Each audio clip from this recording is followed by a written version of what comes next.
বাঙালি খানায় সবাইকে স্বাগত জানাই। আপনিও শিখে নিতে পারবেন ছোট ছোট টিপস সহ। এটা কিভাবে রান্না করব সেটা একবার দেখে নেওয়া যাক ভিডিওর মাধ্যমে। তবে রান্নাটি করব কিন্তু মশলা ছাড়া। খেতে খুবই সুস্বাদু হয়েছিল। আপনারা একবার রান্না করলে বারবার রান্না করবেন, এতটাই সুস্বাদু হয়েছিল। আশা করছি আজকের ভিডিওটি ভালো লাগবে। সকল বন্ধুদের কাছে অনুরোধ করছি সম্পূর্ণ ভিডিওটি দেখার।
বাঙালি রান্না ঘরোয়া উপকরণ দিয়ে আপনাদের যদি রান্নাগুলো পছন্দ হয় তাহলে চ্যানেলটি সাবস্ক্রাইব করে দিয়ে পাশে থাকবেন। পাশে থাকা বেলটি বাজিয়ে দেবেন, নইলে নিত্য নতুন রান্নার নোটিফিকেশন পাবেন না।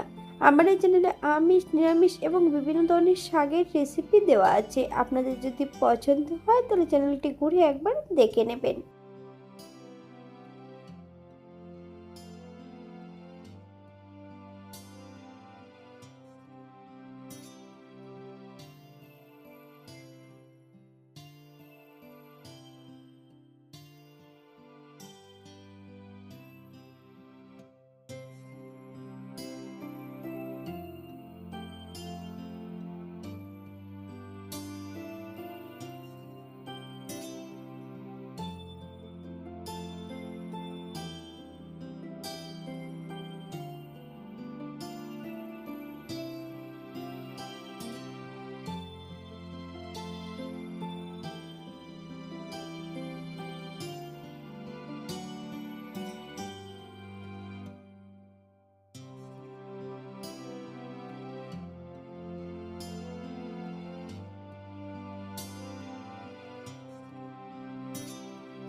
এই পর্যায়ে আমি গ্যাসের ফ্লেমটা অফ করে দেব।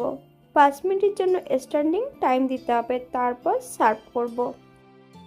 এটা দেখতে যেমন ভারী সুন্দর হয়েছিল, এটা গরম ভাতে খেতে কিন্তু অসম্ভব ভালো হয়েছিল। আপনারা বাড়িতে একবার একই পদ্ধতিতে বানিয়ে নেবেন। এখানে যে আমি উপকরণগুলো অ্যাড করেছি আপনারা এর থেকে কম বেশি করে নিতে পারেন। আজকের ভিডিওটি এই পর্যন্ত। সবাই সুস্থ থাকবেন, ভালো থাকবেন। অন্যদিন নতুন রেসিপি নিয়ে আপনাদের সামনে আবার আমি হাজির হব। নতুন ও পুরনো সকল বন্ধুদের অসংখ্য ধন্যবাদ ভিডিওটি দেখার জন্য। হাতে যদি সময় থাকে তাহলে একটা লাইক, কমেন্ট, শেয়ার করবেন।